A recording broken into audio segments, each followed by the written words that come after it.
Hello everyone, welcome to Jodie's 9 Days of Halloween. Today is day 5 and we'll be looking at The Conjuring. Conjuring is directed by James Wan and stars Vera Farmiga as Lorraine Warren, Patrick Wilson as Ed Warren, Ron Livingston as Roger Perron, Lily Taylor as Caroline Perron, Joey King as Christine Perron, Shani Caswell as Adria Perron, and you get the rest of the family, but there's so many of them. So again, it seems like there is narration, but it feels like therapy, like Annabelle, and we get shots of Annabelle the doll. The girls, it seems, are telling the police what happened with Annabelle, and they say they gave the girl who died permission to live in the doll. We then get more narration about Annabelle and what happened, which I like. So the narration shows us the girls coming home, and there are scratches everywhere.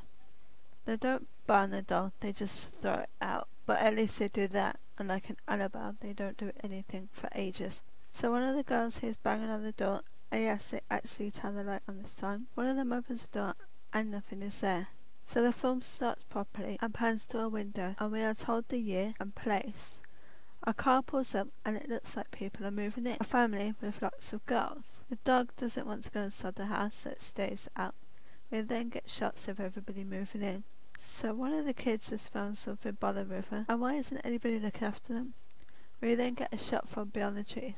So we go back to the house and the kids are playing hide and seek. I'm thinking something's going to happen and it's really suspension, but one of the girls found the others and they broke something. That's literally it really. So for whatever reason the dad goes to the basement with just a match, and surely it would be burning in his hand, but no. And it lights up lots of the room as if there's a lamp on. The suspense is a lot. It's really bad. So the kids go to bed and we get another panning shot of the same window and the dog is going mad. The mum and dad make a joke which falls flat. So the mum wakes up with a bruised leg. In the morning the dog's died. And what was the point in them having a dog? They didn't add anything. Just think, this kid's got a family. Let's just have a dog there too. So we then cut to the police officers talking about things that are haunted. The guy wants to know if the Annabelle doll is there, so that one of the guys is an officer, and the thing is, they never introduce these people at all. So we cut back to the house and it's night time again. We cut to one of the girls in bed when the TV is cut out. We then get a panning shot of the dad in the office and he's falling asleep. So the camera shows as him what he can see when he looks around, and I like this, I like the shots like this. So like all films that I've watched so far, hear a noise, go to investigate, and it's annoying. It's like, have you not watched any other film? At least he puts the lights on there. So we get a shot leading us to another room, and the dad didn't turn the light on this time. He notices one of the kids out of bed, and they're sleepwalking, banging their head against the wardrobe, which is strange. He leads them back to bed. It's the next morning, and the mum has more bruises on her, this time on her back. Dad is banging, and it's a pigeon and it looks like it's fallen. We then get scary music and the kids go to school. The camera shows the point of view from the mom who is talking to her daughter, who tells her about her imaginary friend.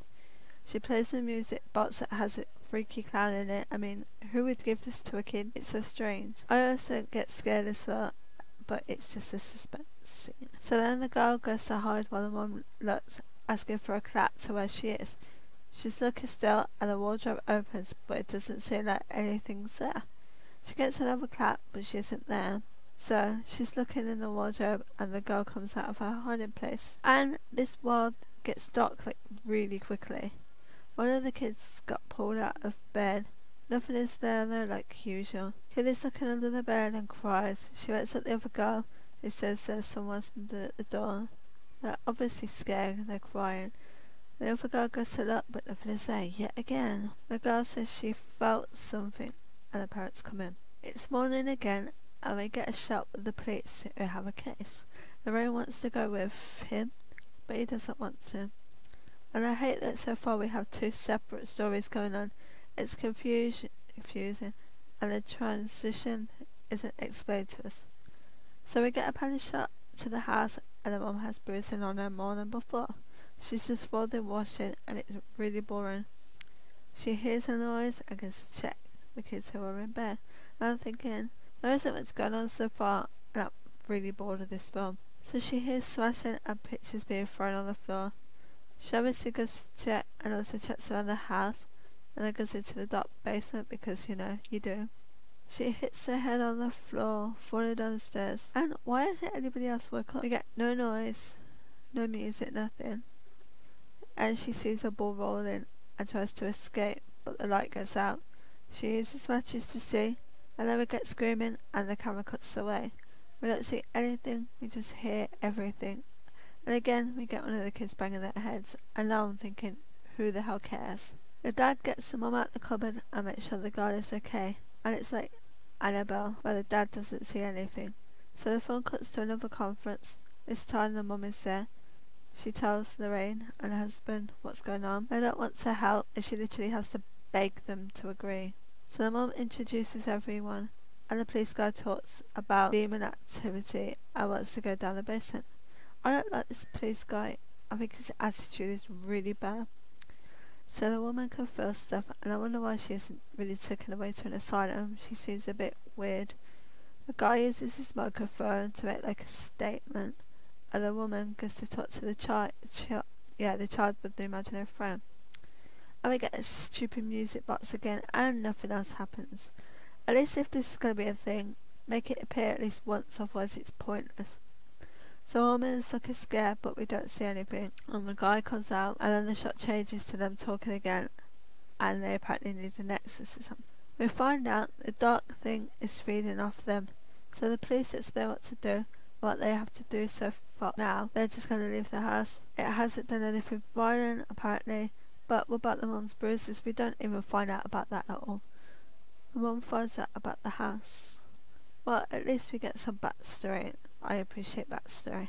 So we then hear something over the recorder, but it isn't anything that great. It just sounds like screaming. We see the time on the clock has stopped, just like the mum said before. So the police and exorcist people are setting up. We hear backstory of what happened to the family, and the mum is like, how can this happen? But at least it's story. It's something. So it's dark, and they are spying on the room, and the guy wants to annoy the ghosts. But why would you want to annoy them? I mean, you want them to go, but you don't want to make them angry or anything. So they hear a noise, and the door opens, and they get the camera and do sort of like a documentary. And then they go down to the basement, and nothing happens again. So we have no music, no sound, and because it's so dark we can't say anything. And that's one problem I've got with this film. It's so quiet and it's so dark. I literally had to turn the sound up quite a lot and then turn it down again. It's just annoying. So everyone is pretty much sat in a room doing nothing, and then it's morning and the exorcist people are still there doing the people's laundry. I thought they were there to help and not play happy family, but whatever. Now it looks like a storm has brewed over and their washing's flying everywhere. So the mum wakes up feeling unwell, and it looks like the dad brought the kids home. Police guy's talking to the dad. Why is he sorting out his car and not doing the exorcism? Why is nothing happening? The police guy tells us every time Lorraine does the thing she does, she becomes scared and it takes it out of her. So why does she still do it? I mean, why? It's night again. I know, it's gone really quickly. The exorcist people are just in the room again. Everyone's just helping themselves to things in the house like they live there now. One of the guys hears a noise and goes outside to check, like you do. Sounds like voices from the hanging girl. So finally, with half an hour left, someone walks past and goes upstairs. I'm thinking, why are they not making sure the kids are okay? Why would they just watch? Eventually they do go upstairs. They hear the voice, yet nothing happens again. The young girl tells them her imaginary friend hides when they are afraid, and Lorraine goes to the basement again. Lorraine pulls her rope and looks around, and yet again nothing, except now the floorboards break and she falls. Her husband tries to save her, and Lorraine plays the music box and hears what sounds like crying, and nothing's there yet again. Lorraine eventually sees the demon dead person hanging, so the person's feeding off the mum, and the mum's getting thrown around. Next morning, yet again, and Lorraine goes to the bit at the start where the water is. She sees someone in it, and who cares, and now. So the police are with the priest, who doesn't want to do anything because no one was baptised, and no one goes to church. Yet again, it's not time, and the watch is spinning, but that's it. So one of the kids goes to investigate the storm, and they go to that basement, so we hear banging, and the kid is screaming and crying. Why don't they just not go down there? Then she sees someone in a rocking chair that looks like Annabelle. Lorraine and the guy come home, and their kid's like in trouble which we don't know anything about because no one mentions it before, and they seem pretty happy playing Happy Families. Well, where's this kid then? Her dad checks to make sure Annabelle is away, and that's it. Mum is possessed and they need to take her to do the exorcism. Lorraine wants to go, but he doesn't want her to. And okay guys, from this point on I had enough and I turned it off. I know it was only 20 minutes left, but I couldn't take any more. Okay guys, so this film is worse than Annabelle. At least Annabelle is edgy and something's actually there. I was bored watching this, and what is with the sound on this film and the lighting? I just turn it right up and it's still quiet, and a jump scare and it's blaring. And most of the film I will watch blind, not seeing anything. Also, the family is bland, they have nothing to them at all, and I don't like the Exorcist people, they don't even do anything. I don't understand why people like this film so much. So, I give this a 0.5 out of 5. I wouldn't watch it again, I'm not interested in watching the second one either. Okay guys, comment your opinions. Did you like Conjuring? Did you hate it? And why? And don't forget to come back for day 6 of Jodie's Halloween videos.